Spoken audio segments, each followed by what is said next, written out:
Joining me is Societe Generale Sebastien Galy and Jane Foley from Rabobank International. Thank you both very much indeed for joining us. There are those who would say, Sebastien, that actually what's surprising is that the euro has been so resilient so far. Yeah, if you look at the credit risk and the way euro-dollar should trade as a function of it, we should be trading easily below 118, and simply isn't the case. And the question is, of course, why is euro-dollar so resilient? Tell me why. Well, the question is because the other side of the trade, the dollar, is a very weak currency. The better, I think, trade is relative to the Swiss franc. That's the reason why the S&B had to stop it. But the dollar is very weak and will continue to be very weak. It's just getting a bit right now from a reduction of position, which are long Asia and short dollar, and that's helping the euro dollar to collapse further.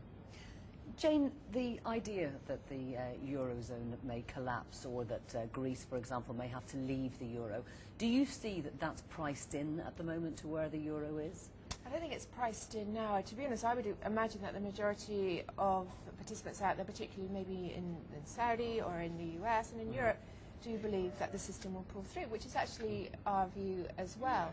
So we think that there's probably worse to come and that the euro will be under pressure in the next weeks and the next few months, but ultimately that this system will hold together. We do still believe that the political will invested in it will pull through, but politicians perhaps need it to get worse before it gets better to get the support they need from their electorates. No, the markets have been very bearish up to now. Do you think that they've priced this in, the idea of the collapse of the euro? They have, if you look relative to the Swiss franc. Relative to the dollar, there's still maybe a bit of a potential for hitting the 130 level, but as my colleague was pointing out, I think ultimately most people believe, the ones who really matter in the long term, that the euro will survive and eventually will bounce higher. It'll probably be by next year, but it will survive, and the pricing is, I guess, an interesting issue because everybody's focusing on Greece. What really matters is looking at Italy, Spain, and the other ones, and they are to some extent surviving a little bit better than you would expect, and that's thanks to the ECB, which is purchasing their bonds. No, we heard Nouriel Roubini saying that we needed 2 trillion euros in that fund. Do you think that that's realistic? I think you can put any number, a magic number, and a trillion, whatever you want. It's going to look pretty. The question is how you can leverage it and whether it is a credible leveraging and how long it takes for the EFSF to be put in place. The EFSF will eventually be credible once it's able to do what it's supposed to. Leveraging will just be a question of what the credit rating of that facility is, whether it's AAA, AA, or single A, and then that's about the amount of money over leveraging that you'll be able to do. The rest is just cute.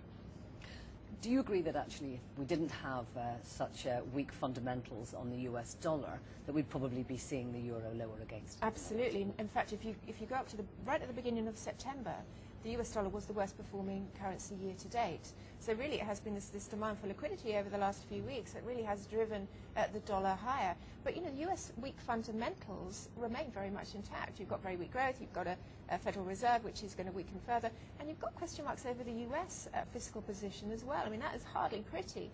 So we anticipate that once you do have a movement away from the cliff edge with respect to the Eurozone predicament, that again, probably next year, weak dollar fundamentals will reassert themselves. So are you looking at this as being a particular period of pressure on the euro from here until we find out what happens? We're thinking that, that both the meeting in Cannes and the December tranche of money for Greece are going to be 2 flashpoints. Yes, there is that. There's the other element, of course, about the EFSF, the development of that, and then there inevitably will be delays about that because we still haven't got the July 21st proposals ratified by all of the parliaments in the Eurozone. So there will be delays. This is going to be a critical few months for the Eurozone, but dollar fundamentals we do think will come back weak in the long run. Can I ask you both, how low do you think the euro could go against the dollar at the moment in this current push? Well, I must admit, my 1 and 3 month forecast is only down at 133, but there is clearly risk right now that we could see 130, perhaps quite soon. But next year I have got euro dollar higher. I think it's unfortunate that we're kind of twins, so we do expect euro dollar to hit the 130 level.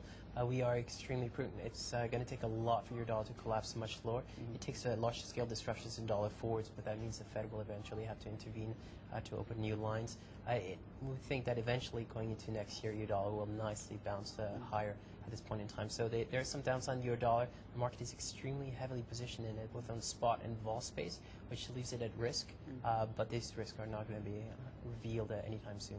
I wanted to ask about the Australian dollar and the Canadian dollar. They both were very strong until quite recently. They're also coming under a lot of pressure, aren't they? Well, they are, and this is, of course, related to the commodity space. We've seen massive drops in copper, say, or just the commodities price indices. They're all coming under pressure.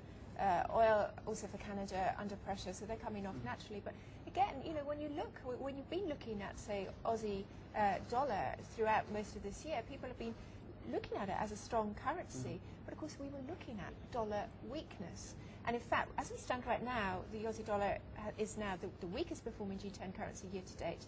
But during parts of this year, it was just trailing the US dollar as one of the weakest currencies. So it really has been, commodities has been obviously a massive driver. And right now, of course, the market is looking to China, a little bit fearful, of course, that China may slow further than is anticipated. And of course, that is a risk for the Aussie. Sebastien, we don't have very much time, but I just wanted to quickly ask you about sterling. Yes, sterling is an interesting question because everybody's betting that we're going to go for QE. If we had QE, sterling should be much weaker than it is, and it seems like the potential for QE is not very interesting from a currency point of view. Sterling should be much weaker than it is right now. Okay. Jane Foley and Sebastien Galy, thank you both very much indeed for coming in.